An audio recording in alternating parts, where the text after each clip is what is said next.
The fourth question down, what are best creams to prevent infection or reduce scarring? I get that question a lot for our skin pickers.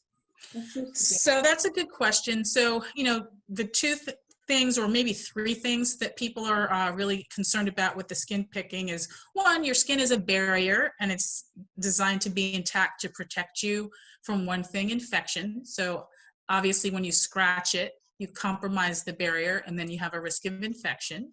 And then when you scratch or pick the skin, if you get deep enough into the dermis, anything that gets into the dermis can cause scarring, which is a change in the texture of your skin. You could get a raised scar or depressed scar.